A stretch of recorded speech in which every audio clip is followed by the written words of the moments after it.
इस टॉपिक में हम लोग फेज मॉड्यूलेशन के बारे में पढ़ेंगे। फेज मॉड्यूलेशन वह टेक्निक है जिसमें एक उच्च कैरियर फ्रीक्वेंसी का फेज मॉड्यूलेटिंग सिग्नल के अनुसार परिवर्तित होता है। जब मॉड्यूलेटिंग सिग्नल का फेज चेंज होगा उस समय हमारे कैरियर सिग्नल का फेज क्या होगा, परिवर्तित होगा। तो मॉड्यूलेटिंग सिग्नल के अनुसार जैसे ये हमारा हो गया MT0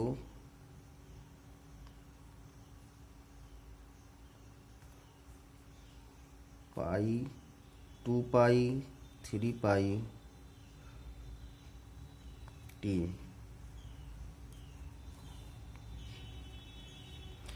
ये मॉड्यूलेटिंग सिग्नल है, मॉड्यूलेटिंग सिग्नल, और ये हमारा होगा कैरियर सिग्नल। एक उच्च फ्रीक्वेंसी का कैरियर सिग्नल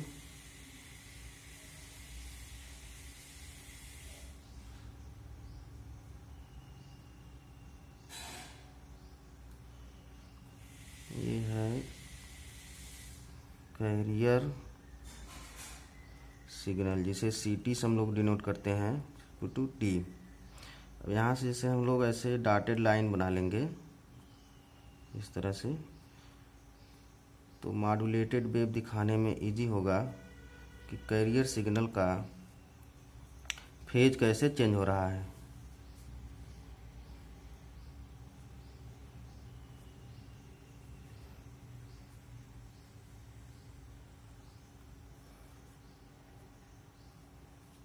यहाँ पर जो सिग्नल मिलेगा SPMT with respect to T.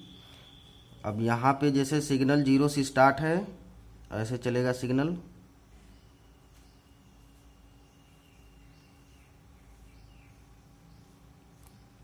अब जैसे सिग्नल यहाँ पे क्या है, फेज हमारा चेंज हो रहा है, तो सिग्नल ये यहाँ जाएगा, लेकिन यहीं से सिग्नल हमारा फेज चेंज कर देगा, फिर ऐसे चलेगा, फिर ऐसे चल रहा है। जैसे सिग्नल ऊपर पहुंचा, अब यहाँ से फिर फेज चेंज है, तो यहीं से फिर परिवर्तन कर देगा फेज अपना, नीचे सिग्नल नहीं जाएगा। तो इस टेक्निक को, जैसे यहाँ पे फेज हमारा चेंज हो रहा है, यहाँ पे फेज पाई से 2 पाई के बीच में चेंज हो रहा है, तो यहाँ पे फेज हमारा चेंज हो गया। फिर 2 पाई से 3 पाई के बीच में यहाँ चेंज हो रहा है, तो फेज हमारा यहाँ पे चेंज हो गया। तो इसी प्रक्रिया, तो यहाँ पे जो ये टेक्निक हमारी है, जो ये मॉड्यूलेटेड वेव आ रहा है हमारा, मॉड्यूलेटेड वेव, ये हमारा है किसका, फेज मॉड्यूलेशन का। तो इसमें हमारा फेज जो है, जो हमारा फाई सी है, फेज जो हमारा होगा ये फाई सी, ये हमारा क्या हो रहा है, परिवर्तित हो रहा है। तो जो हमारी कैरियर फ्रीक्वेंसी है, एक उच्च फ्रीक्वेंसी है, वह मॉड्यूलेटिंग सिग्नल के अनुसार क्या हो रही है, परिवर्तित हो रही है, या मॉड्यूलेटिंग सिग्नल के फेज के अनुसार आप हमारे कैरियर सिग्नल का फेज क्या होगा, परिवर्तित होगा। फेज मॉड्यूलेशन में फ्रीक्वेंसी एम्पलीट्यूड हमारे कांस्टेंट होंगे, परिवर्तन केवल किसका होगा, हमारे फेज का होगा।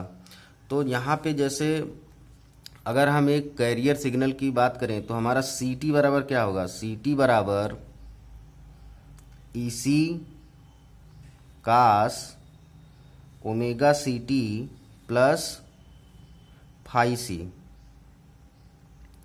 तो इससे हमारा ये है कि यहाँ पे जो परिवर्तन केवल हो रहा है, केवल हमारे फेज में हो रहा है, फ्रीक्वेंसी और हमारे क्या है, एम्पलीट्यूड कांस्टेंट हैं। तो इस तरह से हम लोग कह सकते हैं कि PM में जो हमारा एम्पलीट्यूड होता है और फ्रीक्वेंसी होती है वो नियत रहेगी, परिवर्तन केवल किस में होगा, फेज में होगा।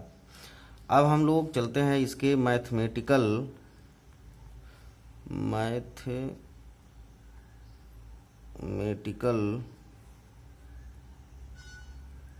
एक्सप्रेशन फॉर PM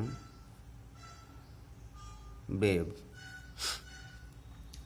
तो जैसा कि हमको पता है कि फेज मॉड्यूलेशन में हमारा जो सिग्नल है वो मॉड्यूलेटिंग सिग्नल के समानुपाती होता है, तथा PM वेव का जो फेज है वो ताक्षणिक फेज के अनुसार क्या होता है, हमारा परिवर्तित होता है। अगर हमारा ये ताक्षणिक जो मान हो फाई आई टी बराबर हमारा क्या होगा, phi C plus K P M T, ठीक है, जहाँ पे फाई सी हमारा क्या है, बिना मॉड्यूलेट किए गए कैरियर का फेज है, ये हमारा मॉड्यूलेटिंग सिग्नल है। केपी हमारा क्या है कि ये फेज की सेंसिटिविटी है, जैसे केएफ हमारे फ्रीक्वेंसी में सेंसिटिविटी होता है, वैसे केपी हमारा क्या है, फेज की सेंसिटिविटी है, जो रेडियन प्रति वोल्ट होता है ये हमारा। अब जैसे पीएम वेव का जो फाई टी है हमारा थीटा आई टी हमारा क्या होगा, थीटा आई टी हमारा होगा कि 2 pi F C T plus phi I T, ठीक है। तो यहाँ पे क्या करेंगे, इक्वेशन नंबर 1 से इक्वेशन नंबर 2 में फाई आई टी का मान रख देंगे, तो हमारा हो जाएगा 2 पाई एफ सी टी को हम लोग लिख सकते हैं omega C T plus phi C plus K P M T, ठीक है। तो जो हमारा ये समीकरण है इससे स्पष्ट हमारा हो रहा है कि जो हमारा पीएम का जो एंगल है वो मॉड्यूलेटिंग सिग्नल के मान पर निर्भर कर रहा है। इस इक्वेशन से जो हमारा ये फाई आई टी आ रहा है, इस इक्वेशन से हमारा ये है कि जो हमारा एंगल है वो हमारा डिपेंड किस पे कर रहा है, मॉड्यूलेटिंग सिग्नल के मान पर निर्भर कर रहा है। तो अब यहाँ से जैसे हमारा क्या होगा कि एस पी एम टी बराबर हमारा होगा ई सी कास थीटा आई टी, ठीक है सर, यहाँ पे थीटा होगा, ये थीटा आई टी।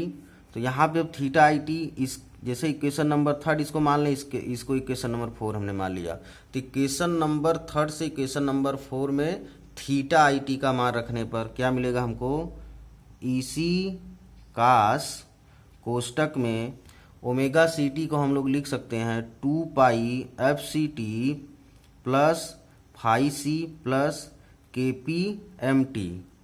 तो ये हमारा हो गया equation S P M T. यहाँ पे क्या है कि जो फाई सी हमारा है, मतलब इसका जो है मॉड्यूलेशन प्रक्रिया पर कोई प्रभाव नहीं पड़ता है, इसलिए हम लोग फाई सी को क्या करते हैं, इग्नोर कर देते हैं। तो नेक्स्ट लाइन होगी एस पी एम टी बराबर E C cos 2 pi F C T plus K P M T. तो ये जो इक्वेशन हमारा आ रहा है, ये जो हमारा समीकरण है, ये इक्वेशन हमारा आ रहा है फेज मॉड्यूलेशन का, ठीक है। ये जो इक्वेशन हमारा आया ये हमारा आ गया फेज मॉड्यूलेशन का। अब जैसे फेज मॉड्यूलेशन में क्या हो कि यदि हमारा मॉड्यूलेटिंग सिग्नल, ठीक है, जो हमारा यदि मॉड्यूलेटिंग सिग्नल हमारा क्या हो, sine wave signal sine wave हो, तब क्या होगा, तो हम लोग लिख सकते हैं कि एम टी बराबर हमारा होगा, एम टी बराबर हमारा होगा साइन वेव मतलब E M sine omega M T, ठीक है। तो अब क्या होगा, एस पी एम टी बराबर E C cos 2 pi F C T plus K P E M sine omega M T, ठीक है। तो अगर हम देखो यहाँ पे जैसे जब हम लोग इसको सॉल्व करेंगे, जैसे के पी ई एम हम क्या लिख सकते हैं, के पी ई एम जो आपका ये नेक्स्ट लाइन हो जाएगी आपकी E C cos 2 pi F C T plus हम इसको लिख सकते हैं del phi sine omega M T. तो यहाँ पे जो डेल फाई हमारा है ये है कि अधिकतम डेल फाई आपका अधिकतम डिवीजन ठीक है। मैक्सिमम डिवीजन हमारा किसका है, फेज का मैक्सिमम डिवीजन है, ठीक है। तो जब इसको हम लोग मॉड्यूलेशन इंडेक्स के रूप में लिखते हैं तब जब इसे मॉड्यूलेशन इंडेक्स के रूप में लिखेंगे तो हमारा ये है कि ये एम पी बराबर हमारा होगा डेल फाई, तो आपका होगा एस पी एम टी बराबर E C cos 2 pi F C T plus M P sine omega M T.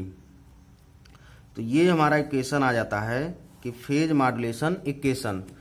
तो यहाँ पे है कि एम पी को फेज मॉड्यूलेशन का एक मॉड्यूलेशन इंडेक्स कहा जाता है। इसका मान अधिकतम फेज, ठीक है, अधिकतम फेज डेल फाई के क्या होता है, बराबर होता है, ठीक है। ये तो हो गया मैथमेटिकल एक्सप्रेशन हमारे फेज मॉड्यूलेशन का। तो